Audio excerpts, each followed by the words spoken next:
Hello and welcome into the SorareAndrews podcast brought to you by RotoWire. I am Andrew Laird, Lairdinho on Sorare, joined as always by Andy Black. You can find him at Black on Sorare.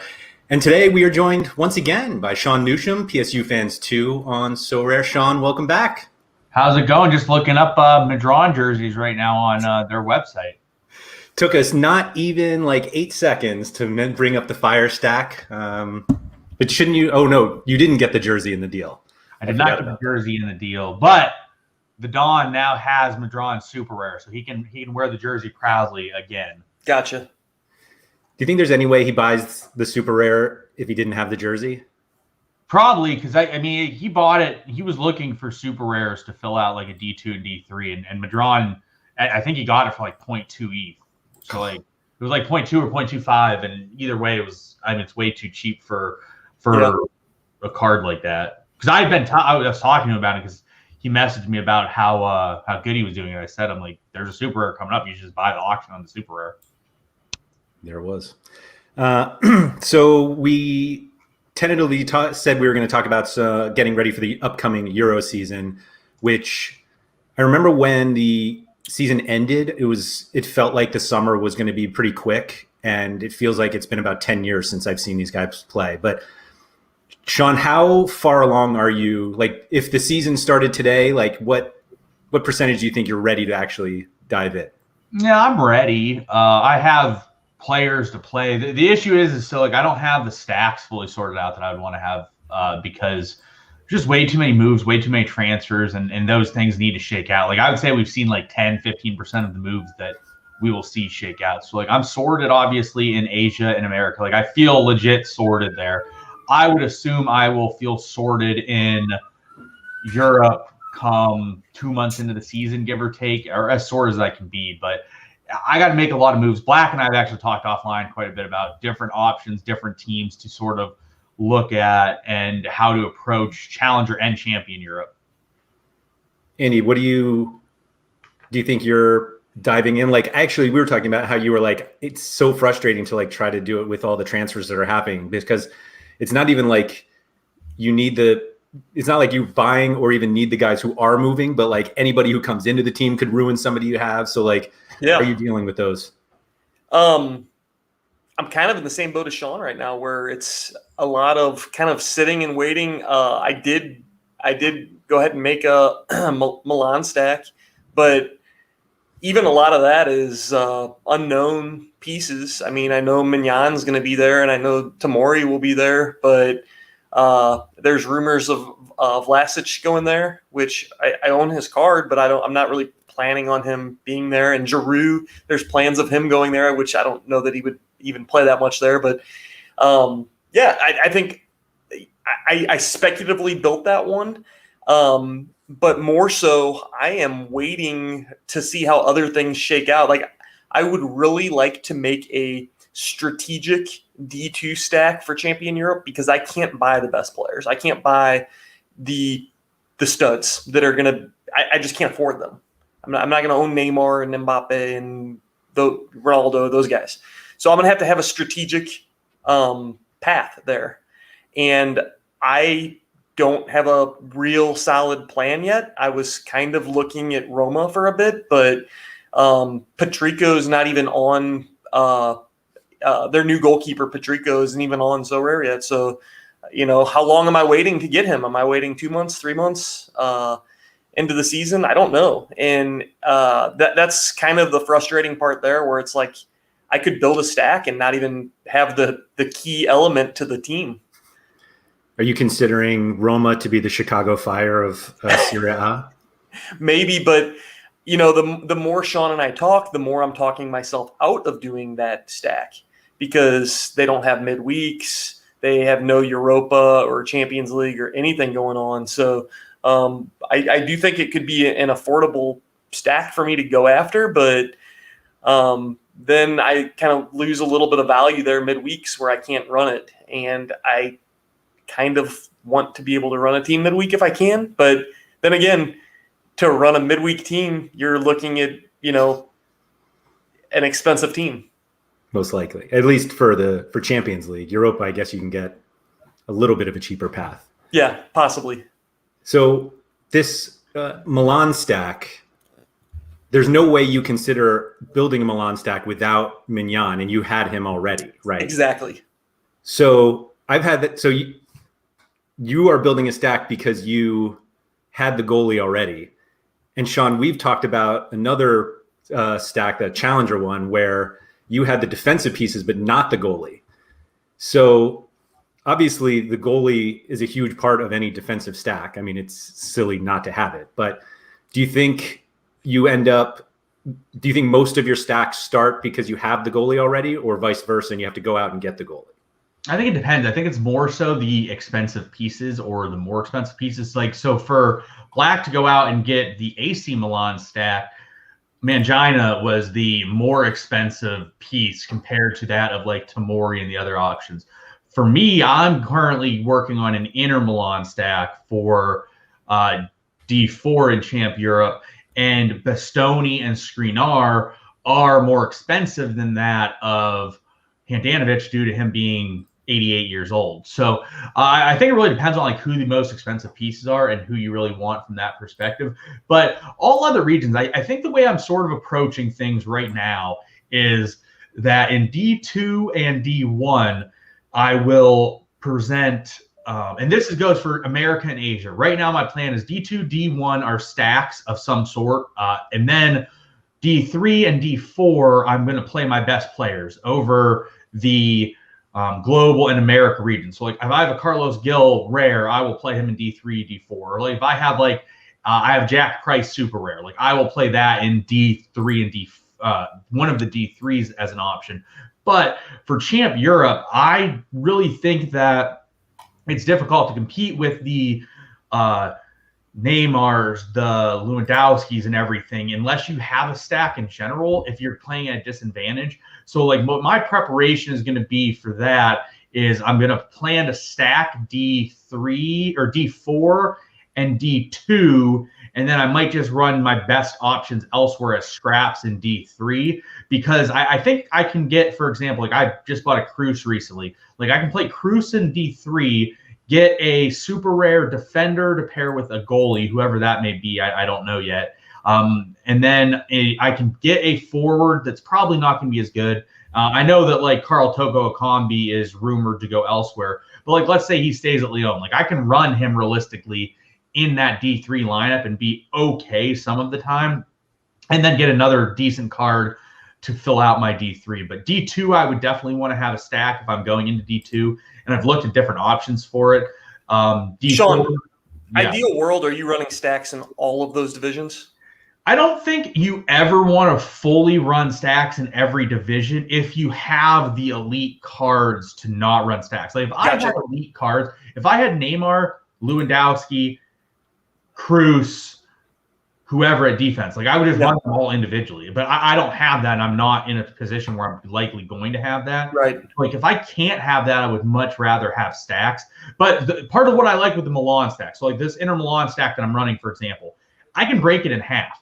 If I want to run the defensive part of that stack in D3 and then with a super rare forward and midfielder, I can. Or if I want to run, let's say, so right now the issue for me with this stack is I prefer Lukaku, but I can't justify his price point over what Lautaro is. So I'm trying to get Lukaku at a reasonable price, and I've been working on that for a while, and it's not happening. I bet you've been working on it for a while. It's been like 5 days or a week at least. It's been like at least a week, because I remember talking to someone about it over a week ago.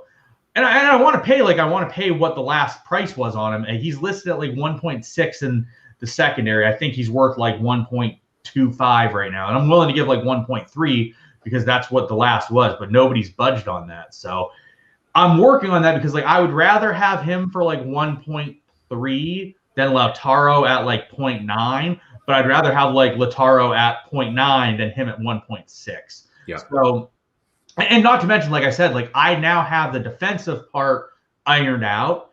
If I can't get him, then I will just plan on running like a stack with the defensive portion, and that works fine for me to go into D4, D3 with. So like I needed Handanovic regardless because I wanted to have the defensive option. I don't necessarily need him because I can break it down if I want to.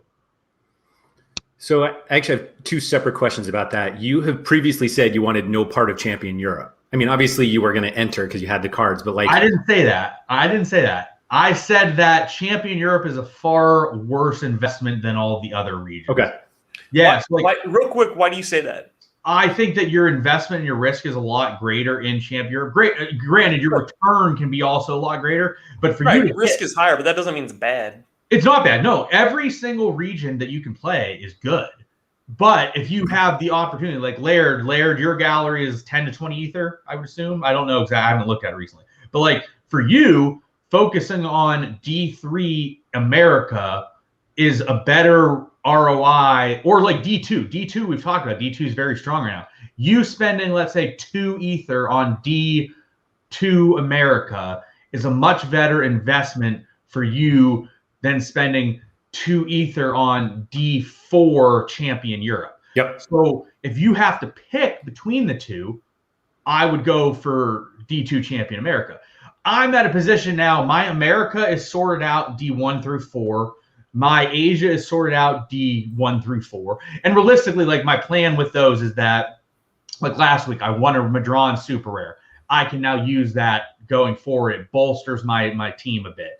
I won a Glesnes Rare the other week. I can now use that to bolster my team in America D4. I won a Asian card that was reasonable. Like that's a guy that I can play going forward. So like I'm looking at those regions right now as where like my rewards can sustain where I'm at, and I'm confident in those. Challenger Europe, I have a lot of cards. Black and I were laughing about this yesterday. I have like 61 super rares in Challenger Europe, but like 6 of them are marquee or decent players. And of those guys, like one of them, Sambi Lacona, he's gone. One of them is Paul Onuachu. He's likely gone. One of them is Gianni Bruno, who left but went to a better team that probably is better for him. So like he's probably even slightly improved from what he was. But so like my Challenger Europe, I'm not going to say is sorted, but it's like in a position where like I have a lot of cards and I'm okay with it right now. And then my U23 is okay. At U23, you just always need to replenish or refill to some extent. And then it doesn't really matter where the cards are, for example. Like I refilled some American U23 options. I refilled some Asian U23 options. And then I have quite a few Challenger Europe U23 options. So like my idea with that is that it will sort of fill itself out. But so now I'm basically in a position where I either am replenishing or refreshing my teams elsewhere, or I can start making better Champ Europe teams. So I think I'm in a position now where like making a Champ Europe D4 makes sense. Then I'm going to work on a D3. Then I'm going to work on a D2. I'm not sure if I'm going to get into the D2 situation quite yet, but I'm going to work my way towards it. Like I know, I told Black, like my Inter Milan stack in D4 is going to cost me about, let's say, 2.5 ETH. I think for me to run the exact same stack in D2, it would cost me like 12 or 15. So like you said 2 in D4? 2 to 2.5, and half of that. How are you going to do that with Lukaku? I said half of that's Lukaku. Half of the 2.5 is Lukaku. Like it's probably a bit more. I guess it's probably closer to 2.5, 3. Like Handanovic is like 0.4, Barella 0.4, Bastoni, Skriniar all around similar, and then Lukaku. So it's probably closer to 3. But for me to run this exact same stack in D2, I'm talking like 12 to 15. I'm not. Yeah. If you can even find sellers for some of those cards, I mean, when you get into the super rares and those elite players on big teams, it's like, finding a seller is gonna be tough. Correct, and that's what you talked about, like Rui Patricio. He doesn't have a card when he comes out. Like there's Portuguese fans, or there are fans of Marseille, or I'm sorry, not Marseille, but Milan, which we know there are. There's even Wolves fans I know on here that would probably buy them. So you might be in a situation where you getting Patricio super rare is difficult. Right. So it's just, I agree. It's very difficult. So I want to sort out my D4. Sorting out my D4 is pretty much done. They will be playing in the Champions League. So like I get all the midweek utility from that. And then like I have cards that I can sort of funnel into D3. Like for example, like I have Ruben Diaz rare. Great card. I can use that in D3. I have other goalies like I have a few goalies that are champ Europe goalies that I can play. Great, they're fine. I have I have Rodrigo Bentoncourt, a super rare. Like I can play that occasionally in different things. So I think my plan is to get D4 sorted and then work my way to D3, D2 as we go. And like I really like to. I won Global All-Star D2 month and a half ago and got Hilaire. Had I gotten like Lukaku or Salah or people like that, right, I would have moved into Europe D2 or at least Europe D3, and I would have planned around that card. So like my hope is that at some point I can win a card like that sort of propels me into that region. Exactly. And I think that you see that a lot where it is hard to deal with people, and it's hard to acquire all the things that you need, and they're not always going to come up on auction, and you're not always going to get the best price. So sometimes building, whatever team you want to build it might not be your ideal plan or the thing that you 100% want to do, but it's kind of the path of least resistance. Like I'm already 2 pieces in or 1 piece in, and I don't have to get the hardest piece now. Like you mentioned Salah. I mean, there's probably not a lot of people selling Salah super rares. Correct. And that's exactly it. Like you're looking at all these teams, especially the Champ Europe cards. I'm realizing now that they're very difficult to get. So like what you sort of are looking for is you're sort of looking for an in within that team. Like Asia, like I had the Hatanaka unique. So it was pretty easy for me to build and plan around the Hatanaka unique. America, I was able to have the Tinnerholm unique. So it's easy for me to plan around that. So like, I don't know if I'll necessarily get a unique in D2. Like if for me to get, let's say I did the Inter Milan stack, right? Me to get like a Skriniar unique is going to cost me like 8 ETH, 10 ETH. I have no idea if I can even get it. Yeah. So like my goal is just sort of, and I told you, like, I put in another 10 ETH, let's say 2 months ago, right? And I've been winning rewards pretty decently recently. And of that 10 ETH, I have about like 9.8 of it left. I've added a bunch of uniques to my gallery. I've added a bunch of super rares to my galleries. And I've just sort of like sold off pieces here and there. Like I got Eddie and Green as a reward. I sold him for like 0.6 ETH.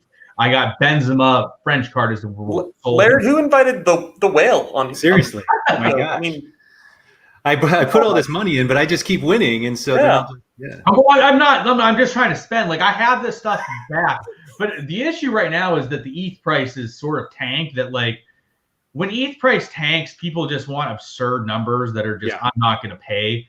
Like I'm not going to pay 3 ETH for a card that like a week ago was worth like 1.5, even if things have fluctuated from a USD standpoint. But that's because I prefer the ETH valuation on thing. Now that said, if ETH goes back up to 3K, I'll be buying quite a bit of cards. And I put the 10 ETH on, I think, at like 3 to 4K at a price point. So like I'm not going to be spending that ETH right now, other than like stuff I win for the most part, because I just don't want to give away that value. I want that stuff there when stuff's going really cheap. We were just talking about it yesterday. So Takawaka Super Rare, the goalie for Marinos in Japan, I bought his Super Rare at like the top. I think it was like 4K ETH. And I paid like 0.65 for him at the top. Well, I just resold him the other day for 0.95 because I have the unique, so I don't really need him anymore. But like, I'd rather accumulate the ETH and just let the ETH price go up than put it in elsewhere and worry about the USD currency out of it. Yeah, no, I think that continues to be the right way to go. That essentially we're too far into this game to not just consider ETH. I think the reason we consider USD is only because we wonder why ETH prices are going up. Like it doesn't really change the price that we're paying. Cause I mean, at least for myself, I continue to just think in ETH and whether I can get more out of that. Sean, you were trying to do a 5-man interstack. Andy, are you doing just 3 for Milan, or are you going to try to go all 5?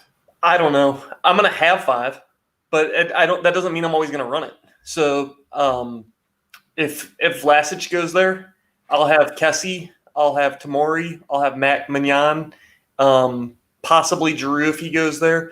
I'm not probably going to add anyone else though. So potentially another defender.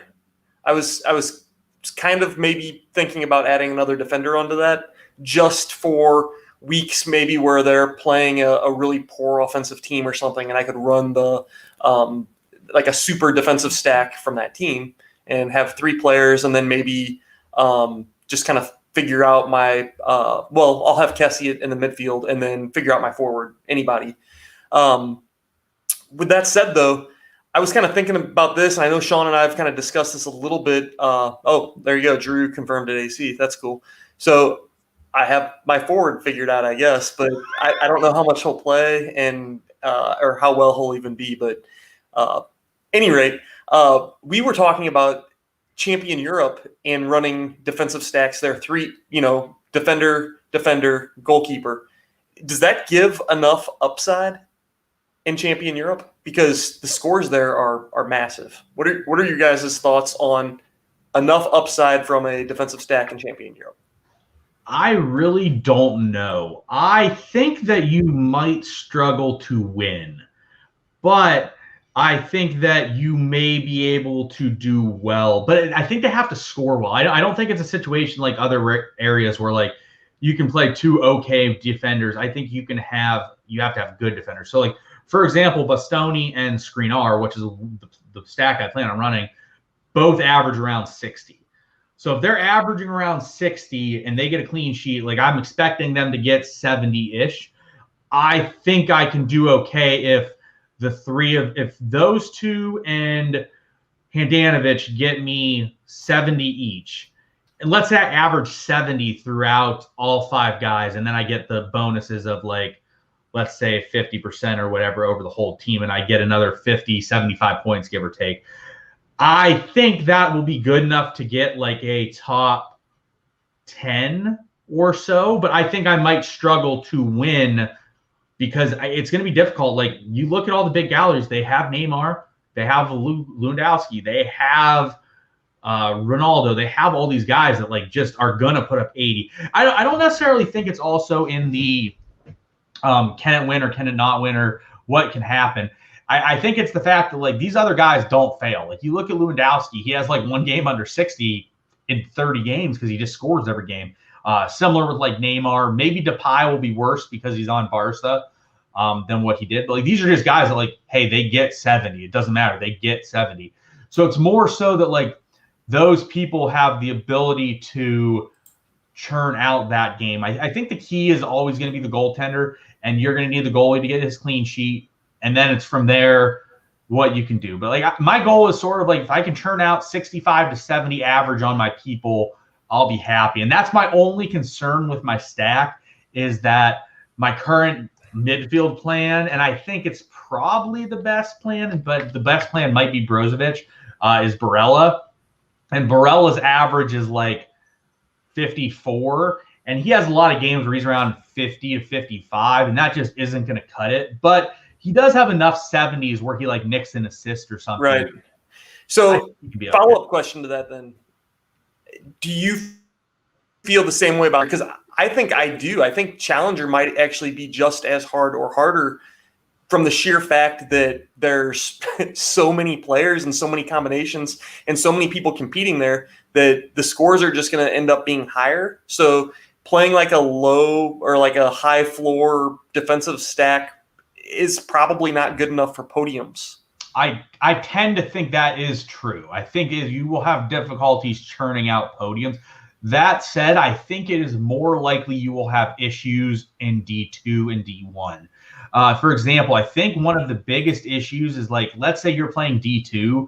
Well, you got AJ, you got YNWA, you got Carapoo, you got Max, you got Zurod, you got all of these guys that like, oh, hey, they got De Bruyne unique, they got Lewandowski unique. Well, I'm talking about Challenger right now. No, okay, so Challenger, like I looked at AJ. AJ has like Bongonda unique. You have Tadic unique. Like you have these big guys that like, right. Hey, they're getting 75 to 80. That's just what they're getting.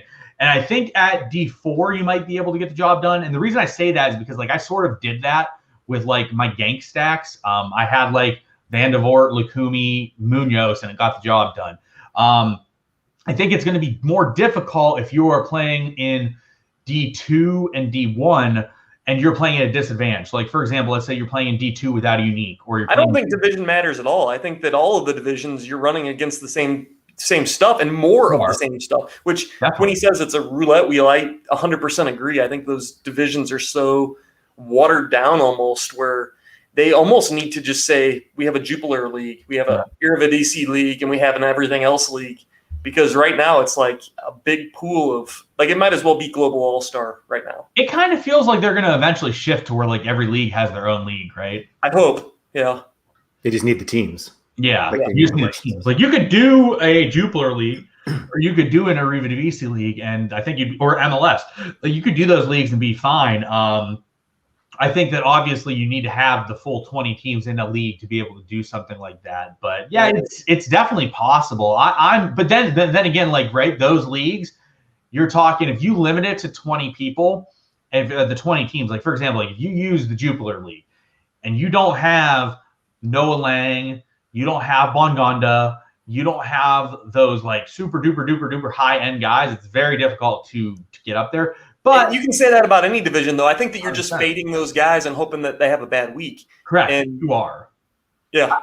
I think stacking a full defense goalie will be good for you to get cards. I think you may struggle to podium, but I think if you put up 70 average over 5 players, you're gonna have a chance at a podium, I would think. In D4, like if you can put up, let's say, 420 points in challenge or in Champion Europe, I think you can have a chance at a podium, which is really all you can ask for. Mm-hmm. You just need to kind of fade the big guys that week. Right. You need to hope you need to hope like Lewandowski doesn't score that week, and it's like the random week where he doesn't score, where they play like Red Bull Leipzig and he doesn't have a good game and he gets 50 points or something. Like you hope it's something like that. But I think it's possible. I don't think that it's a 0% chance at hitting it. So the issue is so like compared to America and Asia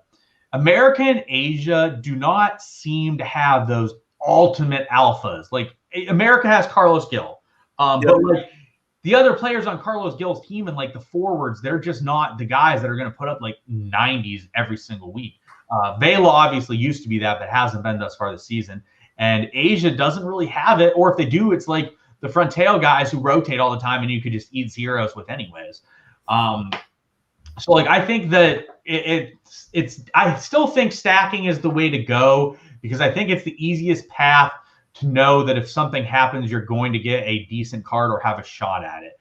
And for me, like if I know this year, for example, if I run this Milan stack and Handanovic gets a clean sheet, I know I have a really good chance at getting a card to a good card and can maybe make something happen from there. Do you think you end up splitting it more often than not? Or do you think you're going to play all 5? I'm not sure yet. And that's part of my discussion point. So like, right, like here's a scenario for you. Let's see what you guys think on this. Let's say I do not have the 5-man stack right now, and I have what I have.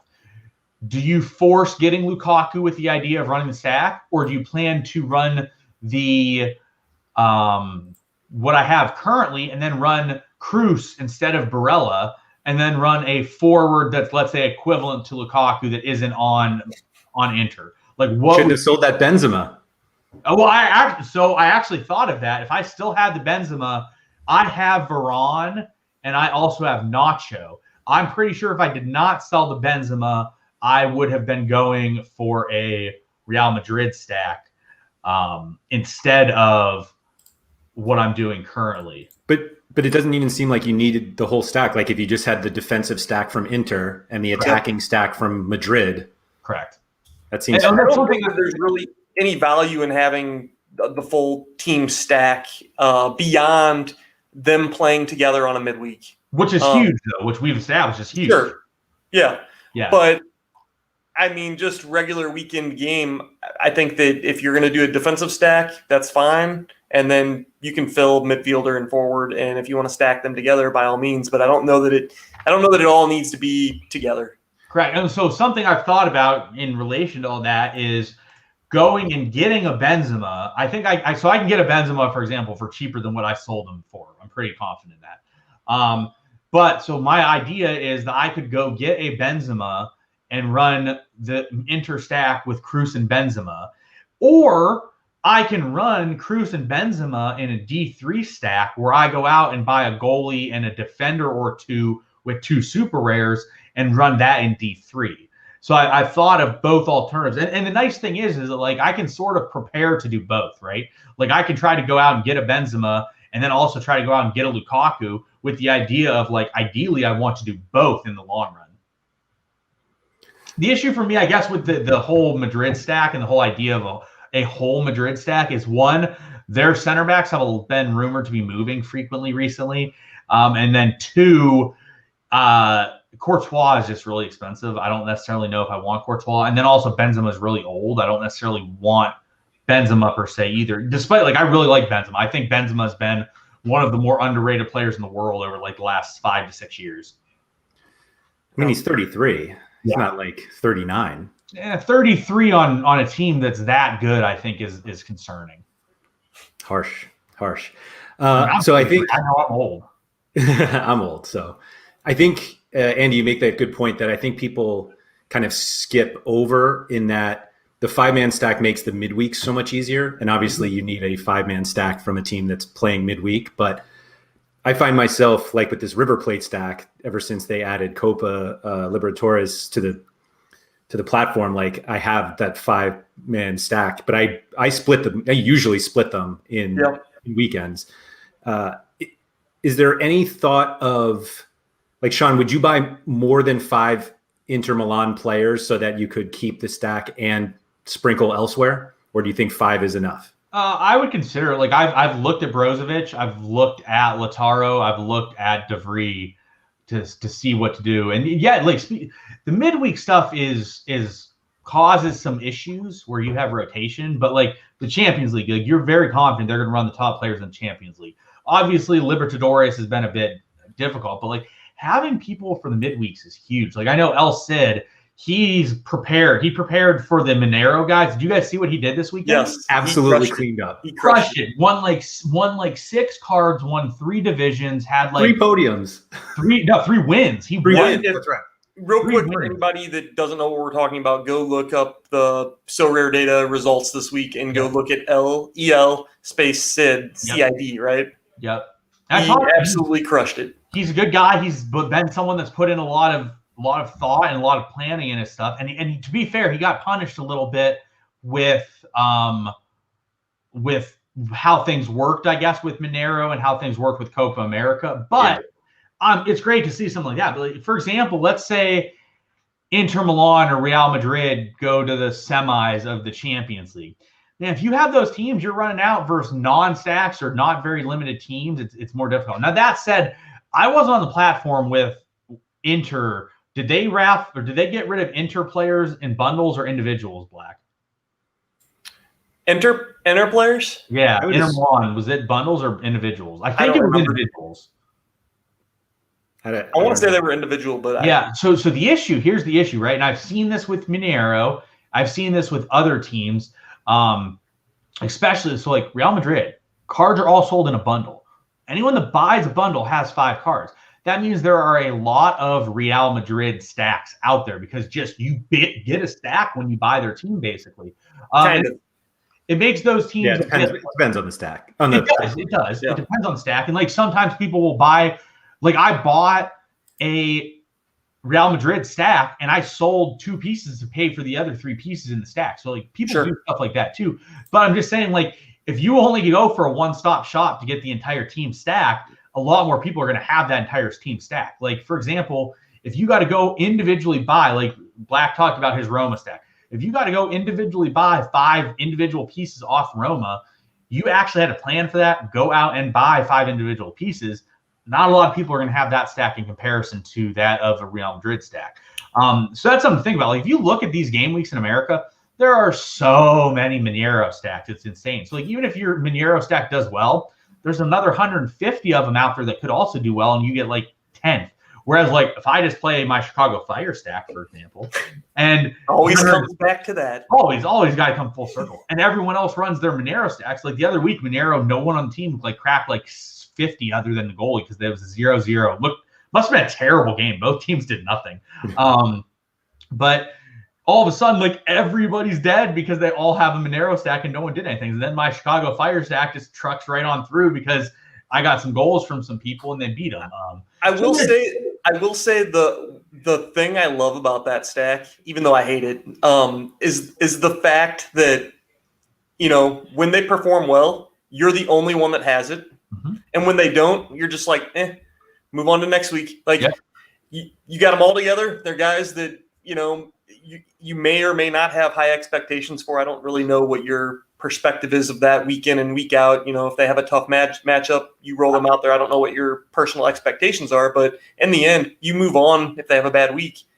Correct. I mean, my expectation is if I try not to play players in bad matchups, like you and I were talking, like Rui Diaz doesn't have the best matchup this weekend. I wouldn't play him if I had alternatives that had better matchups.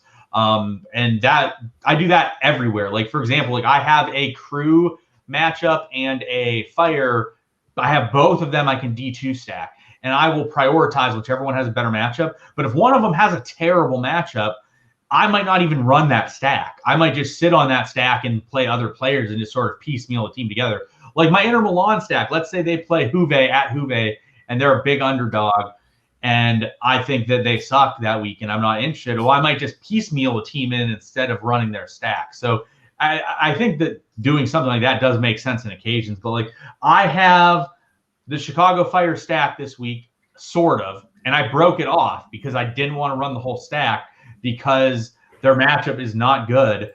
Madron, I think, is kind of matchup proof right now. Like I think he's going to churn regardless. Yeah. What I did is global D2 to get a card, like you need to have really good scores and you need to have good performances. And I have two big question mark players on Colorado, but both are elite plays if they play. So what I did is I sort of broke the Fire stack in half and played them with the Rapids guys this week. And like this week, like global D2, you need legit good scores in global D2 to get a card.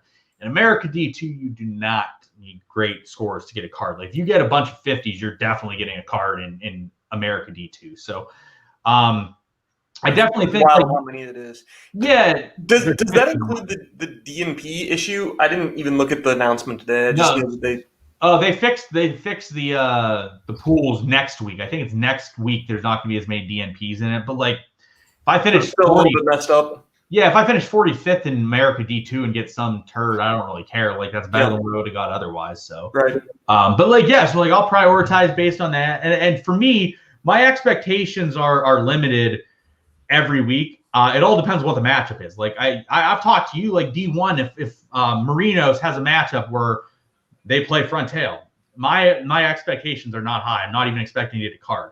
If they're playing like Shimizu S-Pulse, like I'm like, all right, I'm expecting them to do well and give me a card. So it all depends on lineup based, or it all depends on week to week situation with like what my expectations are. But I have my whole expectations in general for my gallery on a week by week basis. Short weeks don't count because like if you have 3 contests, you just hope to get whatever you can get out of it. You can't do anything.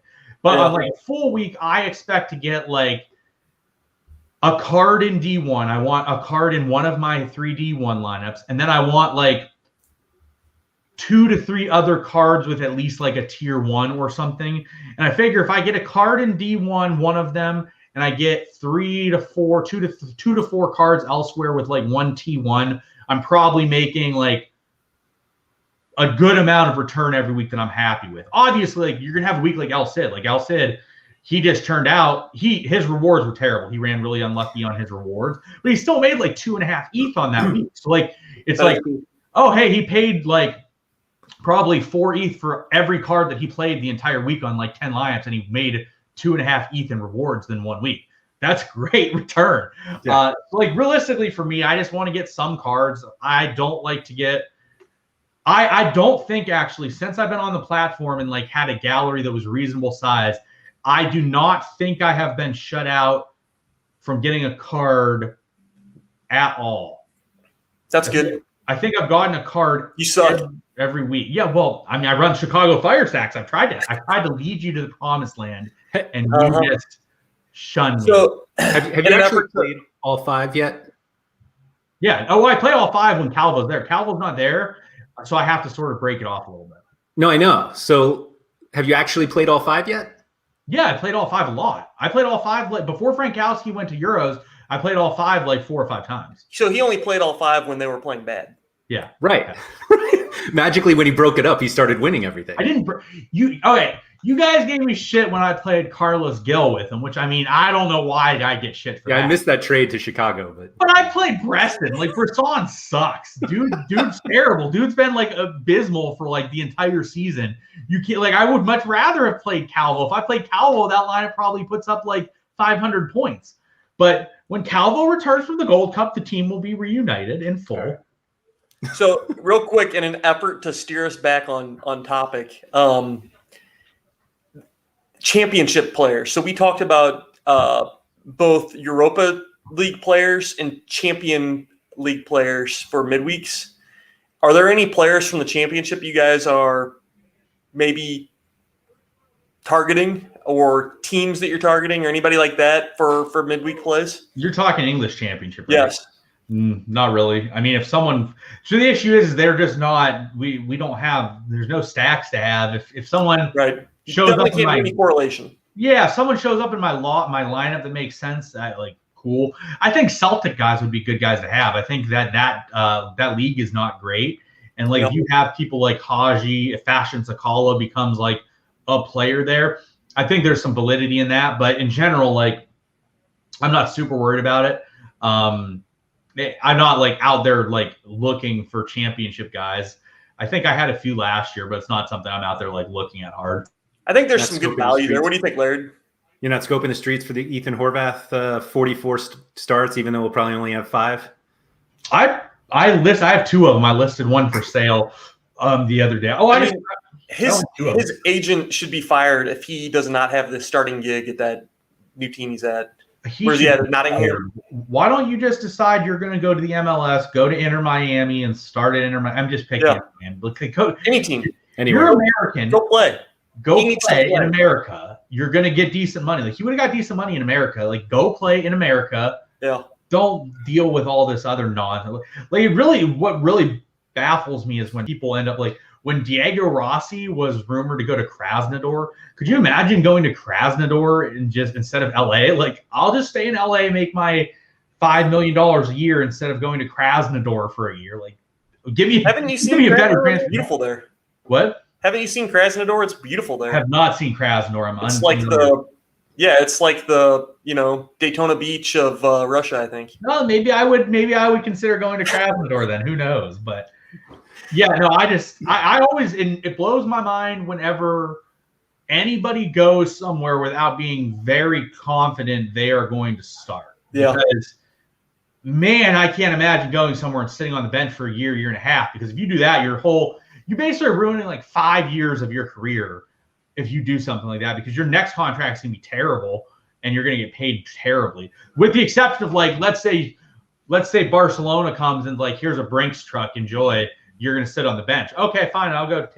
If someone's going to pay you a lot of money to go sit on a bench or not have a position locked down, you go do that. But if you're Ethan Horvath and your option is like Nottingham Forest or like starting every single game for New York Red Bulls or something, like, what are you doing not just going to that team? Sean, you really excited Quinny when you said, you were going to talk about Celtic players, and then you ripped off the names of a couple of Rangers players and Sakala and Hagi. Well, I mean, yeah, yes, I used Rangers players instead of, same thing.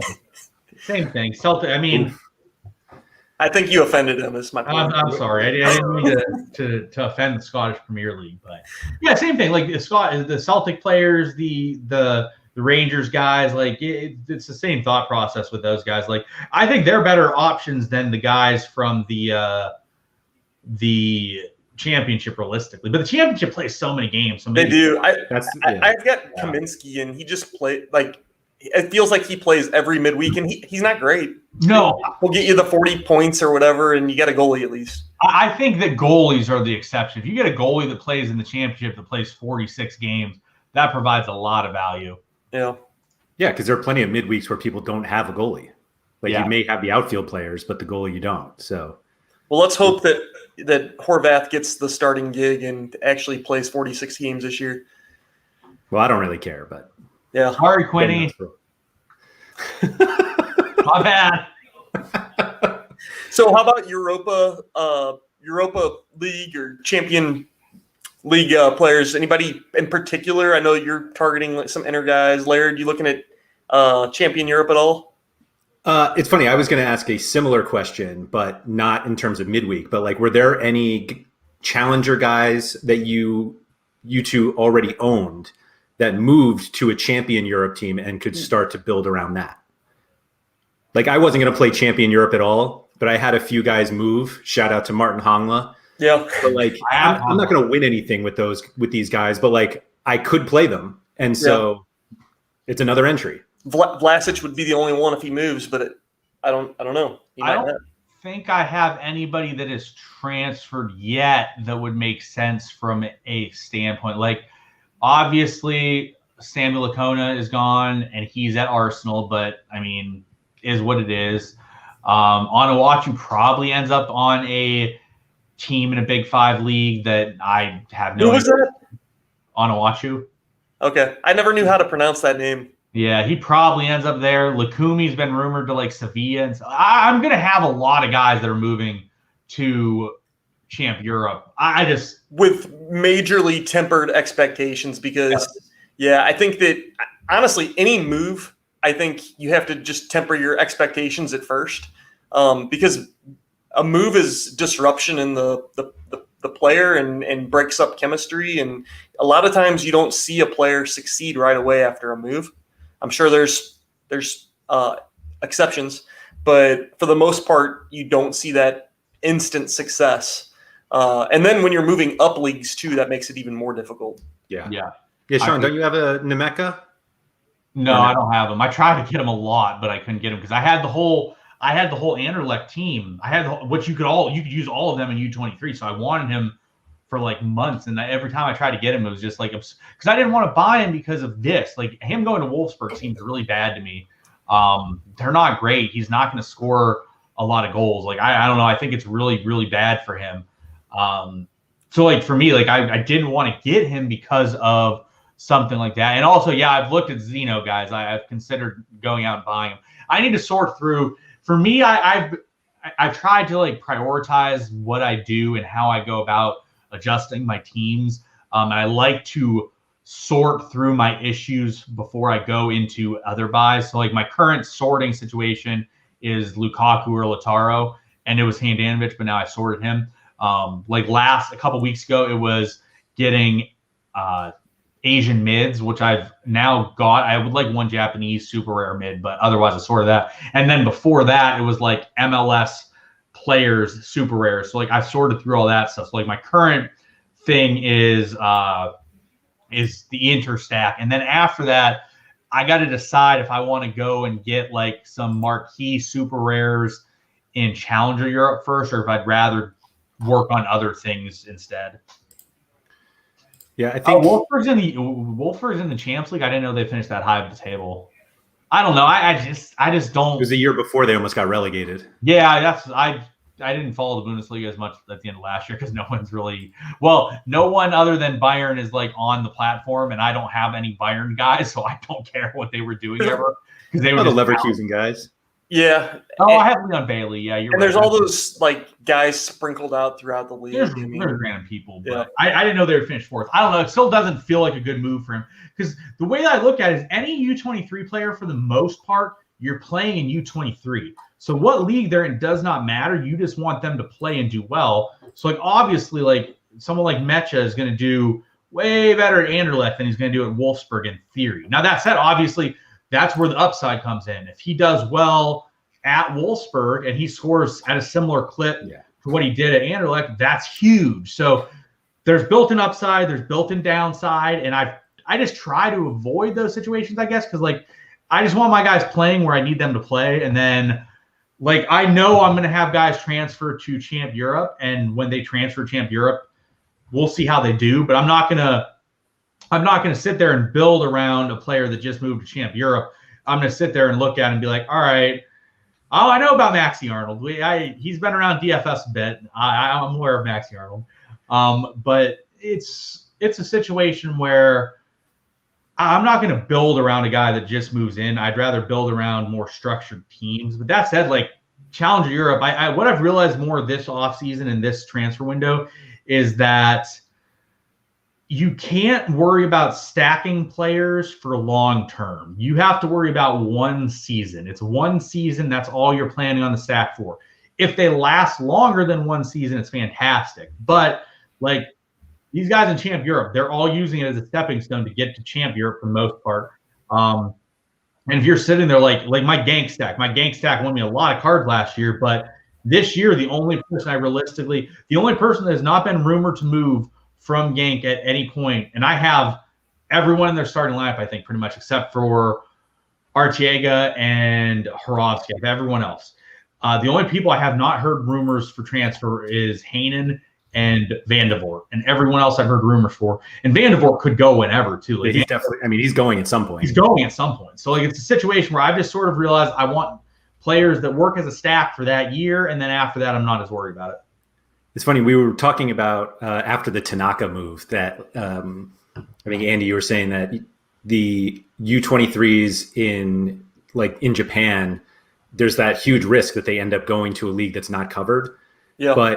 And obviously not covered at all is bad, but even like the really good challenger U23s, as soon as they go to Champion Europe, like there's no way they can keep up the same production, at least in the first year. And it's almost like you have a lost year. They can do it if they're center backs or like defensive mids. Like I would think Sambi Lacogna will do similar work at Arsenal as what he did at Anderlecht if he plays every game, which is a massive question mark. But like a forward, almost any forward that steps up from like challenger to champ, like Noah Lang put up like 70s last year on average. Like if he showed up at Leeds United, he's not putting up 70s on average. 100%. So it's very confusing what to do with guys. And like I think what you want realistically, this is what you want with all your players. You want to have your 18 to 20 year olds in Challenger Europe play 2 to 3 years there. Towards the end of their under 23 time, like let's say when they're 23 to 24, you want them to transfer. That's the year they like sit out and work through all the kinks or whatever. But you want to utilize all of their U23 time in Challenger Europe or in MLS, in Japan, wherever. Yep, in the league that they can crush. Correct. You want your U23s in leagues that they can absolutely crush. Yeah, correct. I think that's and then go move on and go be a big player in a big league somewhere. That's great. Correct. I think Sven Botman is the perfect example of like a younger guy who transferred to a bigger league, but still was able to maintain it. He wasn't like quite as good, but he was still really, really good. Yeah, I think he's a center back, and it works.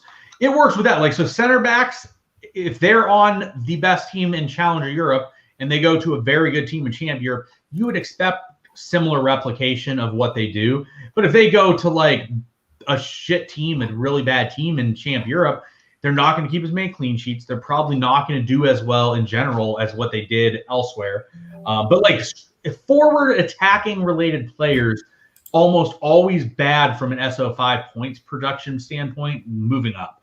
They're almost never going to replicate, but they don't necessarily need to replicate to still be as good. It's just you really want them to smash when they're U23 and you're using them there. Yeah, for sure.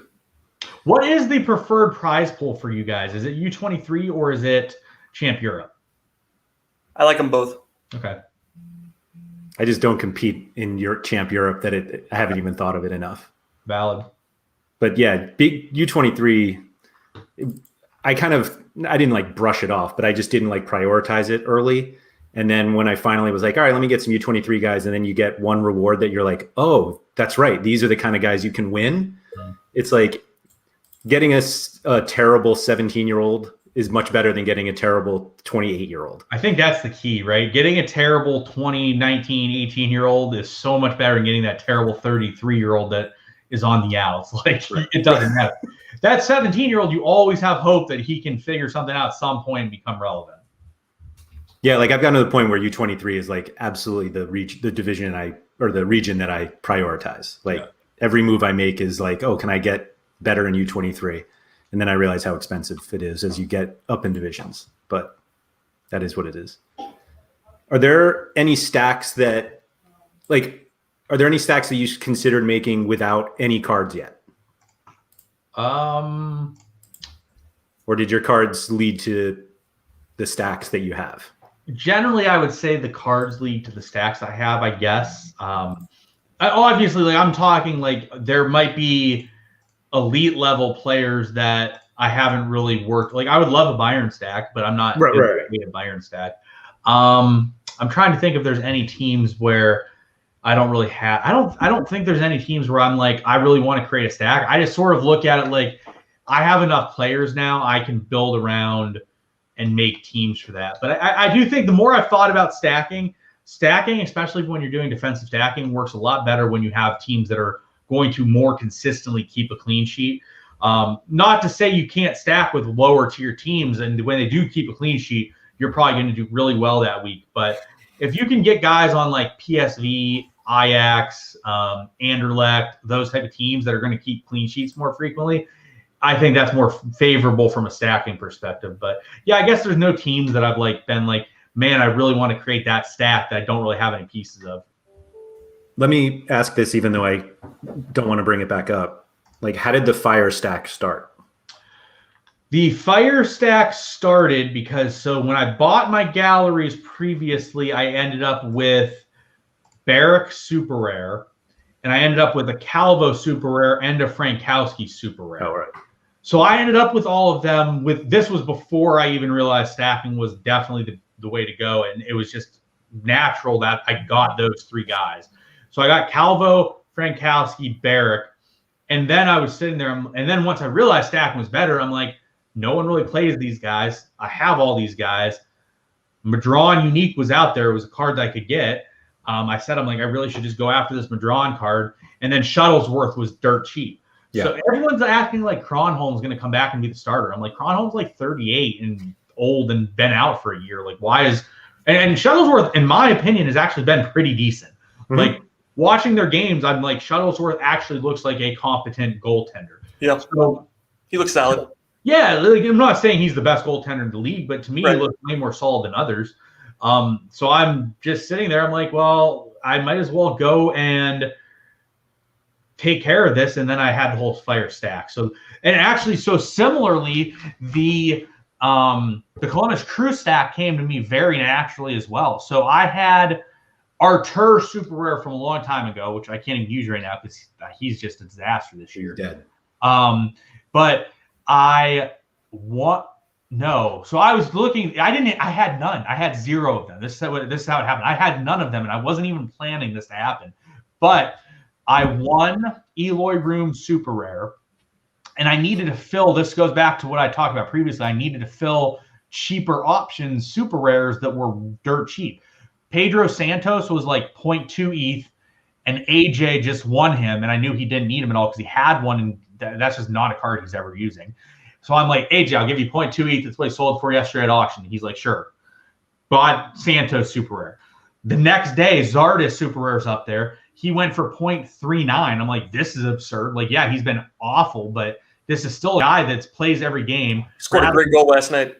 Yeah, it was a great goal. He never has scored that for USA in his life, but it was a fantastic goal. And Bradley Ray Folks is like 70. He's not a guy that's going to take minutes from Zardes. So I'm like, he's been bad. Like, he's going to be good again. So I'm like, all right, bought Zardes. And then Jonathan Mensah was like, I needed to fill defenders. So, like, I got, like, Lawless Abubakar. I got a couple other defenders, and I got Mensah. So, like, all of a sudden, I went from not having a Columbus Crew stack or anything like it, and I had Room, Mensah, Artur, Santos, and Zardes within a day. And that's the team that won I won Global All-Star D2 with that team, and that team cost me so Room was a reward that at the time was worth like 0.6. Mensah was a super rare that was like 0.3. Santos I paid 0.2. Zardes was 0.4. So I played those four, which was like a total of like 1.3 ETH or whatever. And then I forget who else I played with them that week. I maybe it was like Luciano Acosta. Might have been Carlos Gil. I don't know. Sometimes Carlos Gil makes his way in those lineups. I think it was Acosta though. Like, I don't know, maybe. And anyways, that lineup was like cost me not much at all. And I won Global D2 and I got the Benzema card that was worth 1 ETH. I won 1 ETH. And then I got like Lars Veldwick that was worth like 0.6 at the time. So like I got 2.6 ETH in rewards and the team didn't even cost me that to put together. What made you go beyond the defensive stack? Because you easily could have just played Room, Mensa, and even, theoretically a fit Archer. But like, why the need to get Santos and Zardes? Like I said, they were all individual pieces that I got individually because they fit a need I needed. I needed defenders. I needed a defender super rare from America that played every game, scored okay, that was consistent. Mensa fit that bill. I needed a midfielder that played every game, that scored decently well, that was really cheap. Santos fit that bill. I needed a forward that played every game, scored well, and Zardes fit that bill. So like I said, every single one of those moves was done without planning to use it as a stack. It just naturally turned into a stack that I therefore then used as a stack. Oh no, the player I used that week, it was actually a broken down stack. Never mind. The week I won Global American D2 or Global All-Star D2, and I won it by like 60 points. I won it by a lot. I had Zardes and Santos. Zardes had a brace and Santos assisted on one of them. I had Jack Price, who got an assist. I had Fukumore Unique, who had 100 points. He went nuts. And then I had good old John McCarthy with his solid 34 because he's terrible. But like I said, like I won this league. I won it by 54 points. You could take away the Price assist and give him 30 points and I would have won it. But so that week it was a broken down, modified stack. But other times I've ran that stack and done very well. I won Champion America D2, I think, I got second in it with a very similar stack, but it actually might have been the Fire instead. So while we're talking about MLS, we have a question from 3Crack for UK-based players. Your thoughts on what young Americans could follow Tessman to Europe? Hold on, Mueller, Neiman, but what about guys that maybe for people on a budget that might be interested, or should you want to buy these players? Because my thought is maybe you don't want to buy these players. I would recommend not buying them unless they're dirt cheap. Tessman, actually, I have, and I'm actually really happy about it because it's a super short print. Like I have that's one cool. or two super rares, and I paid like the reason I wanted it is I paid like 0.15 for it, and he doesn't play that. He plays occasionally, and I think his build and his like archetype is a productive SO5 player. So I'm all for that move. I think it's great. But like if I have a Busio, I'm not paying 1.52 ETH for Busio to go sit on the bench at Sampdoria. Is my personal opinion. Not ideal. No, but like, so you named quite a few that are going to be going to Europe or are rumored to Europe. Kevin Paredes is rumored to be going or being looked at. And so like, actually a lot of these guys I have their super rares and I have the rares, but the idea for me behind them is that they're really cheap. Like I paid like 0.25 for Nyman. I paid like 0.35 for Paredes. So like if I lose them and go to Europe, my investment is not high. And if they do become a very good player there, they're worth way more than what they would have been in MLS. But like if I have a Busio or like a Gill or any of those type of guys, I do not want them going to Europe. I want them playing in America. What are your thoughts, Laird? Busio is like a different case though, because he crushes now. Like Tessman doesn't even play. Right. So you have to like really go out on a limb. I was just looking. Tessman has 29 rare cards and 3 super rares. Yeah, and now I have one of the super rares. Yeah. Mike mentioned that Mueller has already moved. I don't think that that's the case. There's a lot of rumors to Belgium. There's 3 teams in Belgium, but he hasn't moved yet. In fact, he should probably play tomorrow. Yeah, and he should be good in Belgium. Like another question, right? Is like Mueller moving to Belgium is much different than like Tessman moving to Serie A. Agreed. Yeah. Tessman moving to Serie A, he's probably not going to play. He probably will get loaned out. Will go somewhere else. Mueller goes to Anderlecht. Mueller probably will. I can't imagine Chris Mueller is going to move anywhere where he does not play. Yeah. So if he's moving to Anderlecht, like he's going to play and he'll probably do pretty well there. But yeah, like Paredes is rumored to be moving. Sam Vines, I saw recently, is rumored to be moving. Antwerp. Yeah, to Antwerp. Kai Wagner is always rumored to be moving. Yeah. There's a few other guys that I've heard some names on. Tejan Buchanan's likely to be moved at some point. Akinola might go somewhere, but he really shouldn't. Daryl Dike is going to probably be sold to somewhere, and that could be interesting. Mm-hmm. So there's a lot of American players or you guys both own Chris Durkin, right? I own is unique, baby. He played in the MLS, right? Yeah. What type of player was he in the MLS? Shit. Terrible. He didn't play much, I don't think. No, he didn't. It was like, that was a weird move that like he went over there and he's been pretty good, right? He's been fine. Yeah. He was like, when he was playing, he was solid. Like he was a solid 45, 55 guy. So is it fair to say that those leagues are pretty comparable? Yeah, I would say Jupiler League and MLS are comparable leagues. Yeah, that's probably. Probably the top. Bruges and yes, Antwerp. Those teams are better than the best of the MLS, but they're comparable. Like I would say, like for example, like the top end of the Jupiler League are players that are equivalent or better than Carlos Gil, Carlos Vela. Maybe not Vela. Well, at this point, probably Vela. Yeah. But like the bottom of the Jupiler League is probably not the best, but the bottom of the MLS isn't very good either. So I would say very comparable leagues. That's fair. And the MLS, I really think the MLS should become like the Jupiler League. Like they should, which maybe they are becoming based on this. Jupiler League gives younger players chances to play that are stepping stones to Champion Europe teams.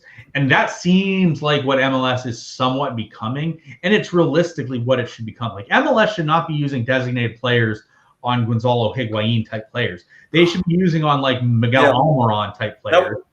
No. And then if you get a chance, you maybe sell Miguel Almiron for a good price point, and then he goes over and plays well or decently in Europe.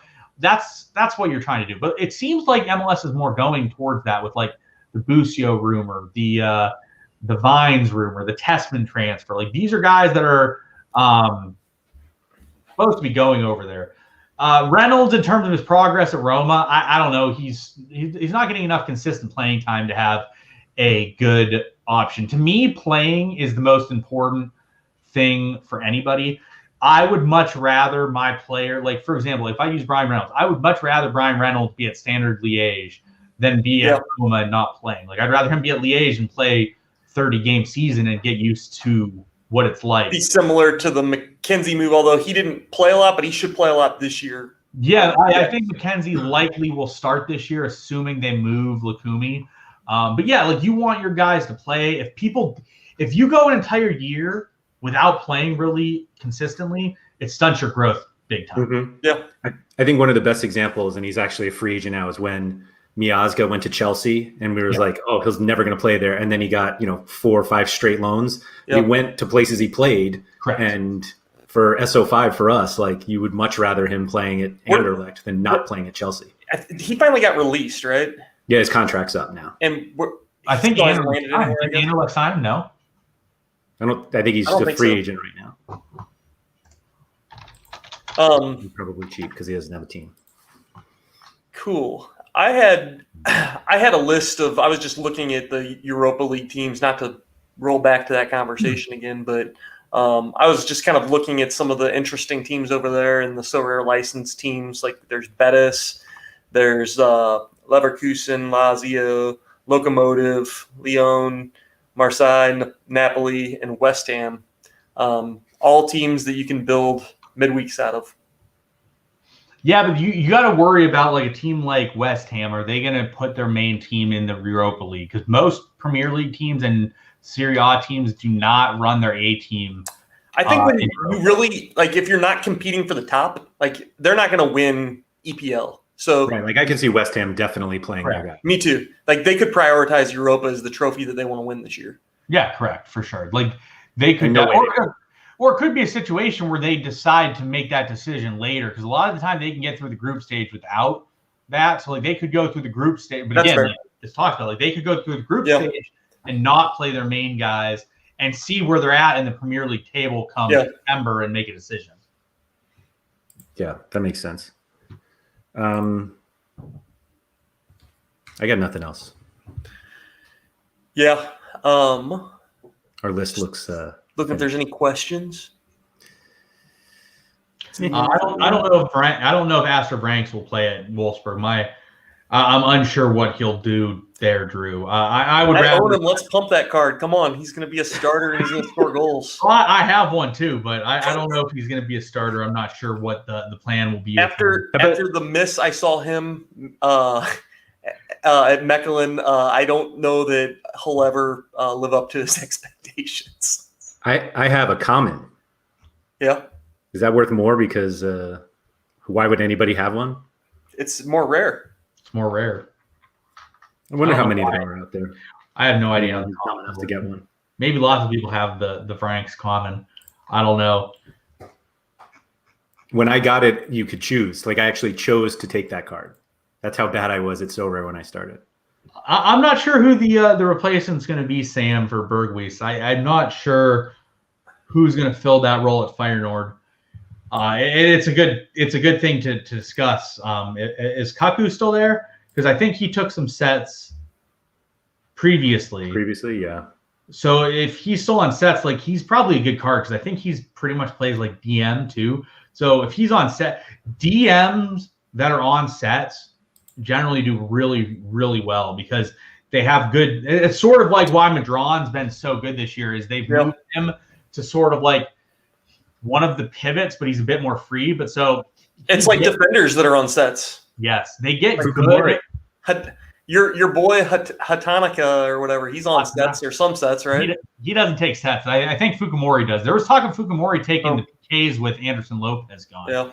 But like, yeah, if you're taking sets and you're a DM, especially as a mid, because you don't really lose tons for negatives. Because basically, like, look at it like this: anytime you convert a corner kick, you get, let's say, 2 points for like a box entry and a long pass, and then you get, so you like floors 2 points, and then if they get a shot off, which a lot, you can just have a shot, just airmail it off, you're talking 4 points. And if they end up with a big chance, which a lot of the time they count those as big chances off corners, you're talking like your guy just like got 7 points or like 5 to 7 points for one corner kick. Yeah, it also depends on if they take a shot too. I mean, then it's a chance created or a attempted assist or I don't know. Yeah. Those points can really multiply. They can really multiply, and especially like if your guy's a midfielder, they don't lose much. Like if he loses. And that's what you look at like Mueller. Mueller for Orlando takes a lot of the set pieces. When he doesn't complete them, like he loses 10 corners in a row and just loses possession on them, he doesn't get killed by the possession loss, but like he gets on someone gets on the end of one of them for a errant shot that goes 20 yards over the net, probably makes up for all the errant ones or all the negative corners he has all game. And then obviously like if he gets an assist off, it's massive. Furuhashi could be good at Celtic. It depends. It depends if he starts. I don't know if he's going to start or not. Is that one of the J League guys? Because I don't know who that is. Yeah, he's J League guy. So the issue with the J League guys is they don't pay that well in Japan. There's a possibility he just took a payday to come here and maybe didn't be like, hey, I want to start. But he's 26. I got to think if he's coming over here, he's pretty confident in starting. So if he starts, he's probably going to be really good because Celtic's one of the better teams in that league. If he doesn't start, obviously he's a disaster. Not starting, always a disaster. Yeah, not starting. Time. He's definitely moving for his career, is what Mikasi says. Yeah, I would agree, Masaki. I think that's the plan would be for him to play left wing. The question is will he integrate immediately into the lineup? That part I don't know about. I'm not familiar enough with Celtic as. I mean, I guess if it was more of a payday, he'd be going to the Middle East. If he wants to advance his career, he's going to a league that he can do that. So true. And the issue is I think someone else was talking about it earlier, and they're like, I bought him because I thought he was too old to move out of the J League. And it's so true because like I've gone to a thought process of like once they're like 25 or 26, if they're still in the J League, I'm thinking they're going to stay in the J League, which is what I want. But if I'm buying a J League player or an MLS player, I generally want them to stay in that league. Yeah. If they go to another league, I probably don't think they're good enough to be good in those leagues. Yeah, I love Chris Mueller. I hate the idea of him taking. Personally, I just don't like the risk that creates of him moving to another league, because he's great where he's at now, and it's like, he moves to another league, he could still be great. Don't get me wrong, he could fit in really well in a team in JPL, but selfishly, I just want him to be content in Orlando. Yeah, I have Mueller's unique, so I definitely would much rather Mueller plants his ass in Orlando for the next decade. And because I think Black and I have talked about this before, we both think Mueller is too good for the MLS, but maybe not good enough to really hack it in Europe. So like that type of player smashes the MLS. Yeah. As he hits his prime, 27, 28 years old, as an MLS player that's played for like 6-7 years, he can really do really, really well. So like that was part of my reasoning for buying the Mueller unique. I bought Jordan Morris last year thinking the exact same thing. Exactly. And yes.